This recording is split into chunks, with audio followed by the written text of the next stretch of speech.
Welcome back. વિરામ બાદ આગળના સમાચારો પર નજર કરીએ. સુરત લિંબાયતમાં મીઠી ખાડીના પાણી ફરી વળ્યા છે. લોકોના ઘરમાં પાણી ભરાતા લોકોની મુશ્કેલીમાં વધારો થયો છે. અંદાજે 1000 ઘરોમાં પાણી ફરી વળ્યા છે મીઠી ખાડીના. તો ફાયર વિભાગની ટીમ રાહત કાર્યમાં લાગી છે. પાણીમાં ફસાયેલા લોકોને બહાર કાઢવામાં આવી રહ્યા છે. ઉપરવાસમાં વરસાદના કારણે અલગ અલગ ખાડીઓ ઓવરફ્લો થઈ છે, તો લોકોની મુશ્કેલીમાં વધારો નોંધાયો છે. પાણીમાં ફસાયેલા લોકોને બહાર કાઢવામાં આવી રહ્યા છે. ઉપરવાસમાં ભારે વરસાદના કારણે આ દ્રશ્યોનું નિર્માણ થયું છે કે લોકો હોડીમાં જવા માટે મજબૂર થયા છે. આપ આ દ્રશ્યો જોઈ રહ્યા છો કે પૂરું જળમગ્ન થયું હોય તેવું લાગી રહ્યું છે અને લોકો હાલાકીનો સામનો કરી રહ્યા છે. અંદાજે 1000 ઘરોમાં પાણી ફરી વળ્યા છે. લિંબાયત વિસ્તારના દ્રશ્યો અમે આપને બતાવી રહ્યા છીએ. ઉપરવાસમાં વરસી રહેલા વરસાદને લઈને ખાડીઓ ઓવરફ્લો થઈ છે અને ખાડીનું પાણી જે છે લોકોના ઘર સુધી ફરી વળ્યું છે. સીધા મનપા કમિશનર જે છે અલગ અલગ વિસ્તારની મુલાકાત કરી રહ્યા છે. મેડમ, હાલ શું સ્થિતિ છે? સુરત શહેરમાં છેલ્લા 3-4 દિવસથી સતત વરસાદ પડી રહ્યું છે. સાથે સાથે ઉપરવાસના વિસ્તારમાં પણ વરસાદ પડી રહ્યું છે અને એમના કારણે ખાડીઓમાં પાણીનું લેવલ વધી રહ્યું છે. સાથે સાથે સમુદ્રની ભરતીનું પણ અસર સુરત શહેરમાં થાય છે. પણ સુરત મહાનગરપાલિકા તરફથી 24 કલાક સતત મોનિટરિંગ કરવામાં આવી રહી છે સમગ્ર સિચ્યુએશનનું. જ્યાં પણ પાણી ભરાઈ શકે છે લો લાઇંગ એરિયાઝમાં અથવા ખાડીના કિનારાના આજુબાજુમાં, ત્યાં એડવાન્સમાં લોકોને સ્થાનાંતરણ કરવા માટેની પ્રક્રિયા કરવામાં આવી રહી છે. એમના માટેના ફૂડ પેકેટ્સ, શેલ્ટર હોમ, પાણીની વ્યવસ્થા, મેડિકલ ટ્રીટમેન્ટની વ્યવસ્થા કરવામાં આવી રહી છે. કોઈ પણ ઝાડ અથવા સ્ટ્રીટ લાઇટના પોલ્સ પડી જાય અને રસ્તાને પ્રભાવિત કરે એ ના થાય એમના માટે સતત 24 કલાક શિફ્ટ્સમાં ટીમ્સ કામ કરી રહી છે અને તરત જ કામગીરી કરીને રોડ ખુલ્લા કરવા માટેની કામગીરી કરવામાં આવી રહી છે. વિવિધ વિભાગ જેવા કે DGVCL, Torrent, police commissioner office, collector office તમામ સાથે સંકલન કરીને વિવિધ પ્રકારની તમામ કામગીરી સુરત શહેરમાં કરવામાં આવી રહી છે. અને આજે પણ પરિસ્થિતિને ધ્યાને રાખીને બધા જ ઝોન્સમાં ટીમ્સ ફિલ્ડ ઉપર કાર્યરત છે અને જ્યાં પણ જરૂર જણાવવામાં આવી રહી છે અથવા આવશે ત્યાં એડવાન્સમાં લોકોને સ્થાનાંતરિત કરવા માટેની કામગીરી કરવામાં આવશે. મેડમ, હાલ સુરતમાં કેટલા વિસ્તારોમાં ખાડીપૂરની અસર હશે?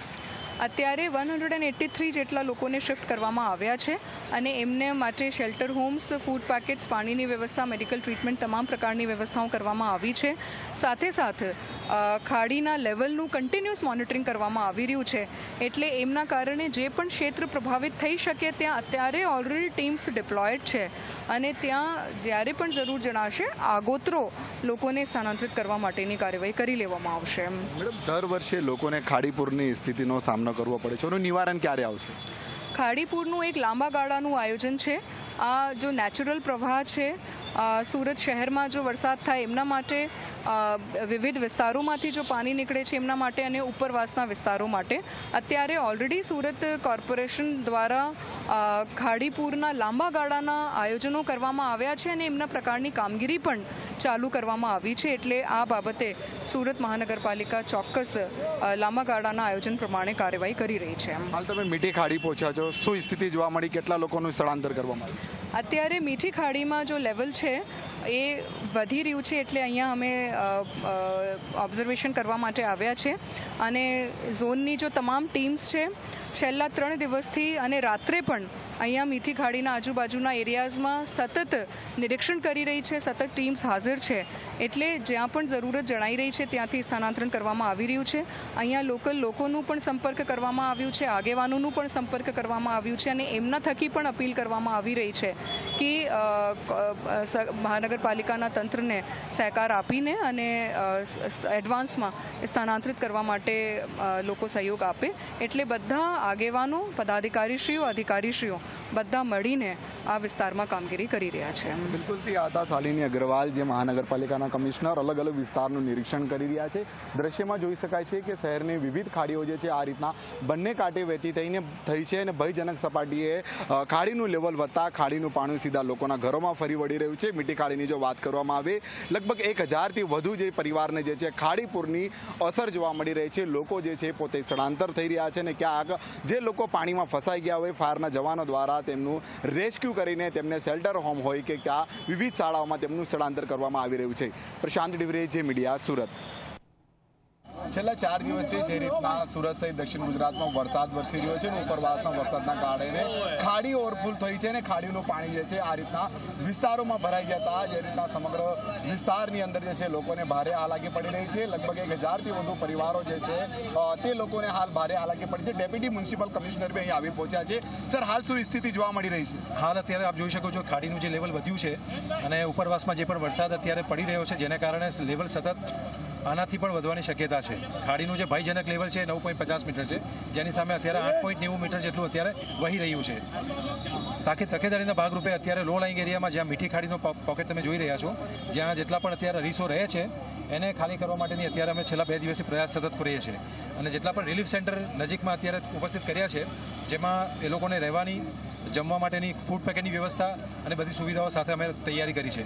ફક્ત સપોર્ટ અત્યારે રહીશોનો જોઈએ છે કે જેટલા પણ નાના બાળકો છે, જેટલા પણ વડીલો છે એ લોકો આપમેળે કમસે કમ સપોર્ટ આપે અને સામેથી એ લોકો તૈયારી બતાવે જેથી એ લોકોને સેફ લોકેશન પર અમે શિફ્ટ કરી શકીએ. કેટલા મકાનો આવ્યા છે, કેટલા પરિવારને હાલાકી હશે? અત્યારે લગભગ 20-25 ફેમિલી પ્રાયોરિટીના બેઝ પર અત્યારે જે લોકો પાસે અત્યારે ગ્રાઉન્ડ ફ્લોર જ અત્યારે વ્યવસ્થા છે એ લોકો તો આપમેળે શિફ્ટ થઈ ગયા છે. પરંતુ લાગે છે કે એ લોકો પાસે અત્યારે ઉપર રહેવા માટેની વ્યવસ્થા બરાબર નથી. એ લોકોને અત્યારે પ્રાયોરિટી બેઝ પર ખાલી કરીએ છીએ. આપ જોઈ શક્યા છો અત્યારે એક જે બોટ ગઈ છે જેમાં અત્યારે 7 વ્યક્તિને અત્યારે રેસ્ક્યુ કરીને બહાર સ્વૈચ્છિક રીતે એ લોકો તૈયારી બતાવી છે, એ લોકોને શિફ્ટ કરવાની તૈયારી ચાલે છે. બિલકુલથી જે રીતના સમગ્ર ઉપરવાસમાં વરસાદ વરસી રહ્યું છે, ખાડીઓ ઓવરફ્લો થઈ ગઈ છે અને ઓવરફ્લો થવાના કારણે આ રીતના જે રીતના લોકોને ભારે હાલાકી પડી રહી છે.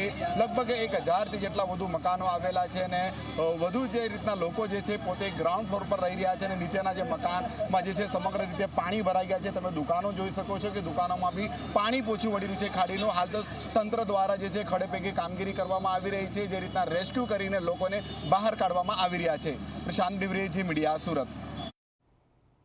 સમાચારોનો પ્રવાહ યથાવત રહેશે. ફરી રોકાઈશું એક વિરામ માટે.